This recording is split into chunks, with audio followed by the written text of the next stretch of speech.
देखें जी, ये चांद नज़र आ रहा है बिल्कुल क्लियर। ये चांद है, ये चांद कैमरे में उस तरह तो नहीं आ रहा, लेकिन पर हमें हमारी आंख देख रही है। लेकिन ये जो निशान हम बता रहे हैं, ये चांद है। ये चांद है, ज़िलहज का चांद। यानी अब आज के बाद 9वीं 10वीं को ईद होगी इंशाल्लाह। ये D18 है और ये चांद नज़र आ गया। सबको मुबारक हो जी। ये मैं D18 में खड़ा हूँ, ECH engineers cooperative housing society. और ये व्यू देख रहे हैं रात को, ये है घर का व्यू है और ये आसपास का व्यू है, ये आसमान का व्यू है।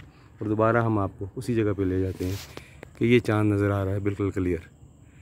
सबको बहुत मुबारक हो, ईद का चांद नज़र आ गया। ये सामने बिल्कुल सामने नज़र आ रहा है चांद। अल्लाह ताला सब के लिए आसानियाँ पैदा करे, ये चांद सब के लिए नुसरत का हो और रहमत ही हो।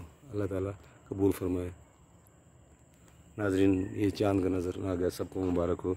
ईद अल अज़हा की मुबारक हो। अस्सलामु अलैकुम।